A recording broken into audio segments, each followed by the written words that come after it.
यदि गुरुत्व केंद्र की उपेक्षा करते हैं तो संतुलन की स्थिति में तरल के प्रत्येक बिंदु पर क्या होता है, दाब एक समान होता है। गुरुत्व केंद्र का मतलब समझते हो, सेंटर ऑफ ग्रेविटी। ठीक है, मतलब कि क्या होता है, तो हमारे भी बॉडी में क्या होता है, एक निश्चित गुरुत्व केंद्र होता है, जिसकी वजह से हम लोग को क्या होता है, गुरुत्वाकर्षण में बैलेंस करके रखते हैं।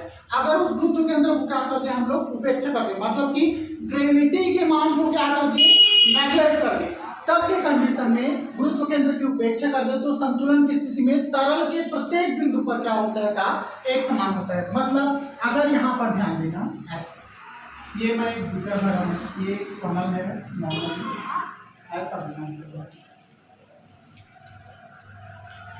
ऐसा। अब देखो इसमें क्या होता है बेटा, पूरा पानी भरा है,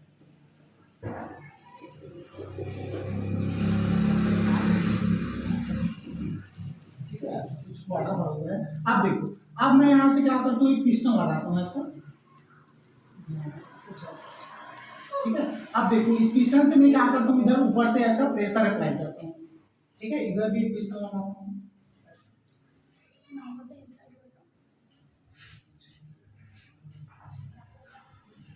ठीक है। अब देखो यहाँ से क्या करूँ मैं, ऊपर से इस, देखो ये पूरा का पूरा क्या है, क्लोज्ड सरफेस है, ठीक है, बंद एरिया है। अब मैं क्या करता हूँ, इधर से इस पिस्टन से क्या करता हूँ, ऐसे दाब अप्लाई करता हूँ, मतलब इस फ्लूइड को, ये फ्लूइड पूरा भरा हुआ है बेटा इसमें कंप्लीट, इस फ्लूइड को मतलब इस तरह को क्या करता हूँ, ऊपर से ऐसे नीचे की तरफ दबाता हूँ, ठीक है। तो इधर से मैं कम सरफेस वाले एरिया से इसको क्या करता हूँ, ऐसे दबाने का प्रयास करता हूँ, ठीक है। तो जितना दाब मैं यहाँ पर लगाऊंगा, ठीक है, उतना दाब इधर भी क्या होगा बेटा, जस्ट विपरीत दिशा में क्या होगा, वर्क करने लग जाएगा। मतलब ऐसा नहीं है कि इधर में दबा रहा हूँ, इधर नहीं, मैं इधर दाब लगाऊंगा ना तो इधर भी क्या लगेगा बेटा, दाब लगेगा, ठीक है। तो इसकी वजह से इसको हम जैसे जैसे प्रेस करते जाएंगे, इधर भी तापमान वैसे क्या हो जाएगा, बढ़ता जाएगा, ठीक है।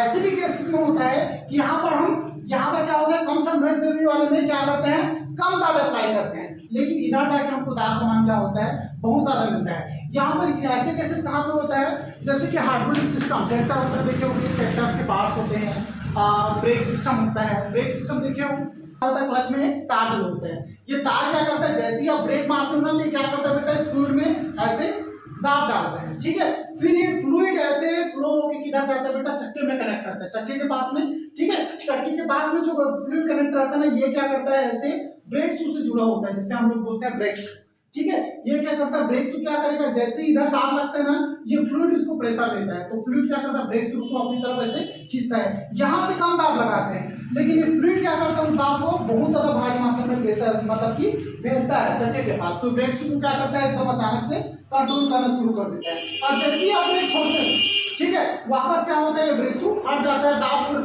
से पिस्टन क्या हो जाएगा, ऊपर की ओर फिर से खिसक जाता है। तो यही रीजन होता है बेटा, हम लोग यहाँ पर यही चीजें पढ़ रहे हैं। यहाँ पर क्या बोले, यदि गुरुत्व केंद्र की उपेक्षा करें तो संतुलन की स्थिति में तरल के प्रत्येक बिंदु पर दाब क्या होता है बेटा, एक समान होता है, मतलब जितना दाब आप यहाँ से लगाओगे उतना ही दाब इधर भी लगता है, ठीक है। तो वही रीजन है। दूसरा चीज लिखा हुआ यहाँ पर, बंद द्रव के किसी भी भाग पर आरोपित दाब, ठीक है, बंद द्रव है ना पूरा, ठीक है, तो किसी भी भाग पर आरोपित दाब द्रव द्वारा सभी दिशाओं में समान रूप से उसी परिणाम में संचरित होता है। मतलब कि ये बंद पूरा सरफेस है, तो किसी भी भाग पर आप दाब आरोपित करोगे, ठीक है, तो उसका रिजल्ट आपको किसी से जो मिलेगा, दूसरे भाग में देखने को मिलेगा, वो भी उतने ही परिणाम के साथ, ठीक है। इसका परिणाम बढ़ाने के लिए बस हम लोग क्या करते हैं, यहाँ पर अगर सरफेस से कम करते जाओगे तो परिणाम ज्यादा मिलते जाएगा, ठीक है। क्योंकि आप लोग क्या बोलते हैं, ब्लॉक पॉइंट होते हैं, जैसे कि मुंह में हवा भर के कुछ छोटे से पाइप में कभी फुग्गे में भरते हैं हम लोग हवा, या मोटा पाइप देखना ऐसे, तो आप लोग बताओ छोटे से पाइप में ज्यादा प्रेशर से हम लोग हवा मार सकते हैं कि बड़ा पाइप में मार पाएंगे, छोटे पाइप में होता है ना, छोटे पाइप में ज्यादा प्रेशर से हम लोग हवा मारते हैं। तो सेम चीज ये समझ में होता है, जितना इसको क्रॉस सेक्शन एरिया सरफेस से कम करते जाओगे, प्रेशर उतना ही ज्यादा अच्छे से क्रिएट हो जाएगा। तो यहाँ पर भी वही चीज लागू करते हैं, ठीक है। देख यहाँ पास्कल का अगर नियम आता है, आप दोनों में से कोई भी डेफिनेशन, ये या तो ये डेफिनेशन लिख लो या ये लिख लो, ठीक है। दोनों लिखवाने का इसलिए रीजन है क्योंकि आगे पास्कल लॉ के ऊपर ही हम लोग बहुत सारा डेरिवेशन और करने वाले हैं, ठीक है, सेम चीजें हैं। लेकिन पास्कल लॉ में ये वाला जो डेफिनेशन है, ये बहुत ज्यादा इंपॉर्टेंट है बेटा, आगे जाकर इसका बार बार यूज होगा।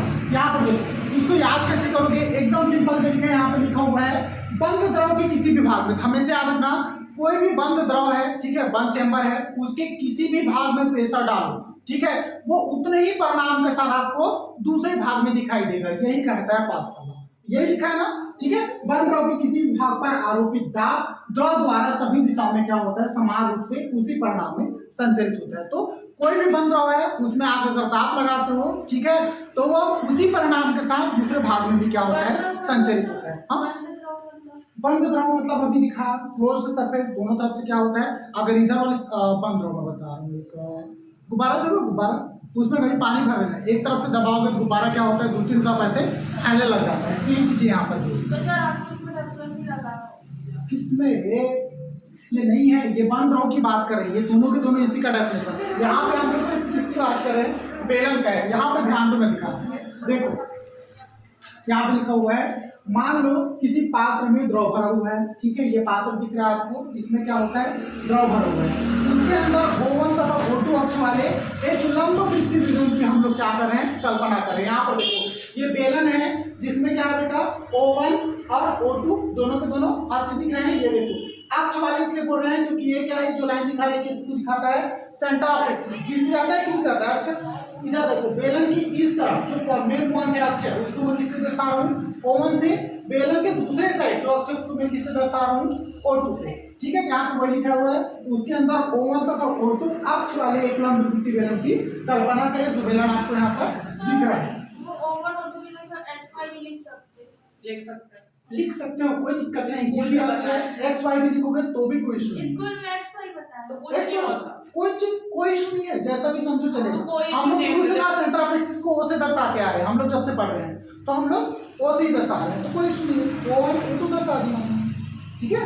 तो वही है, तो लंब वृत्तीय बेलन की कल्पना करें, इस बेलन के दोनों फलक वृत्तीय होंगे। देखो ये बेलन जो दिख रहा है, तो सीधी सी बात है, बेलन के जो दोनों फलक क्या होता है, वृत्तीय होते हैं। बेलन देखोगे, बेलन के सामने साइड क्या होता है, गोल होता है, नहीं पीछे साइड भी क्या होता है, गोल होता है, मतलब दोनों के दोनों फलक क्या होता है बेटा, इसकी वृत्तीय होती है। देखो ये फलक भी वृत्तीय है और ये फलक भी क्या है, वृत्तीय है। तो यही लिखा है, उसके दोनों फलक क्या होंगे, वृत्तीय होंगे।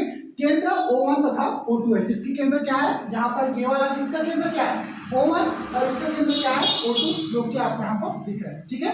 तो ये पूरी तरह से बेलन है, इसमें लंब वृत्तीय कक्ष है जिसको O1 और O2 से दर्शाया, वही क्या है आपका केंद्र है।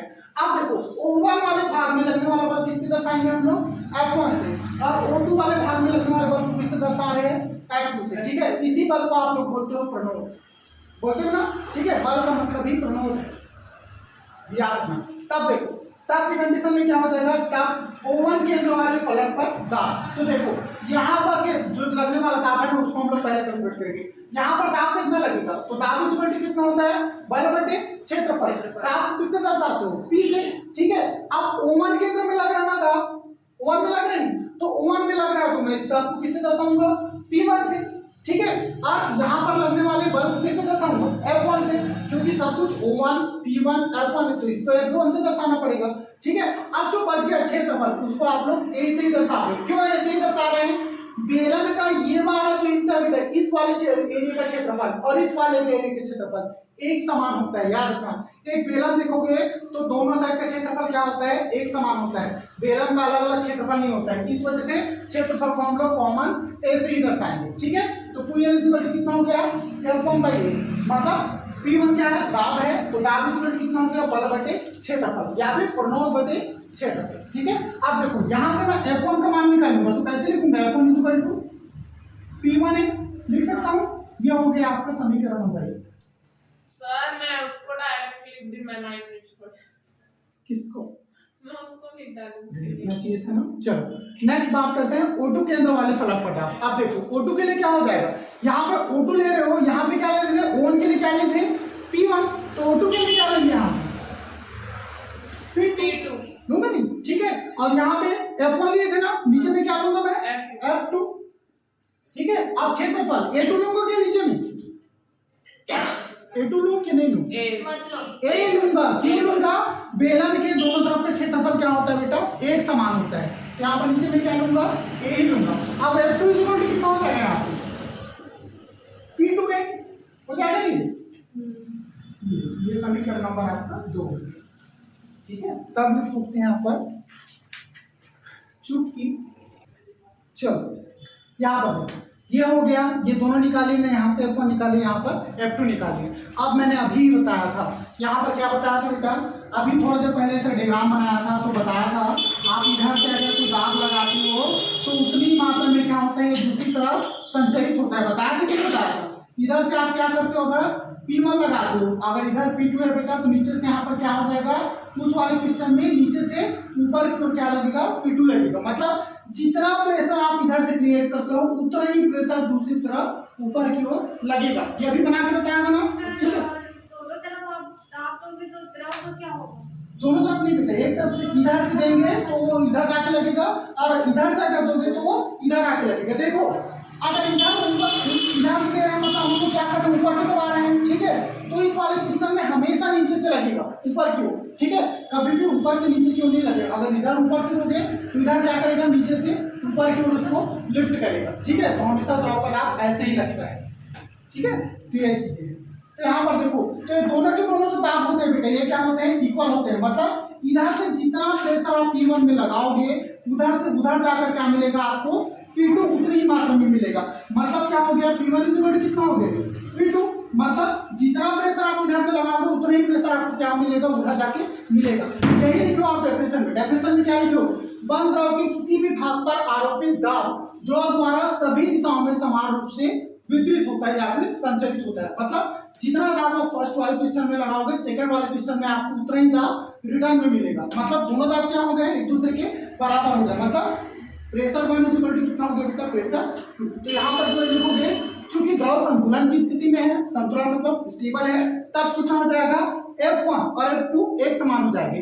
F1 क्या है, पहले वाला दाब, F2 क्या हो जाएगा, दूसरे वाला दाब। दोनों अगर संतुलन की स्थिति में दोनों बराबर हो गए तो F1 क्या हो गया, F2। ठीक है, तो F1 का वैल्यू कितना था आपके पास, P1 है, और F2 का वैल्यू कितना था, P2। क्या देखो, ऐसे कट गया, P1 कितना हो गया बेटा, मतलब प्रेशर 1 प्रेशर 2 की क्या हो जाएंगे, तरह से बराबर हो जाएंगे। यही कहता है पास्कल लॉ। ठीक है, और ये जो डेफिनेशन लिखा है ये भी यही कहता है बेटा, सेम टू सेम। यहाँ पे लिखा हुआ है, बंद द्रव के किसी भी भाग पर आरोपित दाब, मतलब क्या हो गया, मान के चलिए P1 द्रव द्वारा सभी दिशाओं में समान रूप से परिणाम में संचरित होगा। मतलब अगर किसी द्रव में एक तरफ आप प्रेशर लगाते हो तो दूसरी तरफ वो प्रेशर क्या होगा, उतने ही परिणाम का आपको मिलेगा रिटर्न का। यही कहता है पास्कल लॉ। ठीक है, सेम है, दोनों में कोई अंतर नहीं है। जितना प्रेशर लगाओगे उतना ही प्रेशर आपको आउटपुट के रूप में मिलेगा। आगे चल एक दूसरे से कनेक्ट हो, हाँ, क्योंकि लिक्विड में दिखाया नहीं, मैं एक तरफ से ऐसे दबा रहे थे तो दूसरी तरफ से आपको रिटर्न में मिलेगा ऐसा। इधर से अगर दबाओगे तो पिस्टन जाके ऊपर ऐसे निकलेगा। ठीक है, तो दाब ऐसे ही लगता है ऐसे। देखो इधर से क्या लिख रहे हैं हम लोग, इधर से ना P1 लगाया थे ये वाला। ठीक है, तो ये क्या किया, नीचे से दबाया और इसके अंदर क्या भरा था, पूरा लिक्विड भरा था। तो कभी भी हम लोग इधर से भी दाब नहीं दे रहे हैं। अब अभी पूछ रहे थे सब दोनों तरफ से दबाओगे तो द्रव को क्या होगा, इधर से दाब नहीं दे रहे बेटा, इधर से ऐसे दबाओगे ना तो P2 कैसे लगेगा, ये नीचे से ऊपर की ओर। इधर से आप ऐसे दबाए हो तो ये वाला लिक्विड कैसे लगेगा, पाइप फट जाएगा। दोनों को एक साथ नहीं दबाते बेटा। हमेशा आप लोग जब गाड़ी चलाते हो तो ब्रेक यहाँ पे अप्लाई करते हो और चक्का कहाँ होता है, इस साइड होता है। ऐसा सिस्टम की तरह मत लो, लेकिन चक्का सोचो जरा, इमेजिन 3D इमेजिनेशन में सोचो, चक्का मान के चलिए इस साइड होता है तो यहाँ दाब डालते हो तो काम इधर होता है कि नहीं होता है, होता है ना। तो वही चीजें हैं ऐसे। ठीक है, तो अगर आप ऐसे लगाओगे तो ऐसे जाके मिलेगा। ऐसा नहीं है कि ऊपर से इसको भी लगा दे फिर द्रव बीच में चल जाए, इतना प्रेशर क्रिएट नहीं होता है। नहीं, इधर से आप ऐसा लगाओगे तो ये किसी ने नहीं घटाएगा। मतलब P1 जितना प्रेशर इधर से लगाओगे उतना प्रेशर उधर जाके मिलता है, तब जाके बैलेंस होता है P1। इसीलिए डायग्राम, वो वाला डायग्राम जो पास्कल लॉ बताया है उसमें बना हुआ है, ये वाला डायग्राम मैं आपको समझाने के लिए बनाया। ठीक है, ये वाला डायग्राम ना अभी बनेगा थोड़ी देर में, जब बनाऊंगा ना तो ये वाला डायग्राम बनेगा।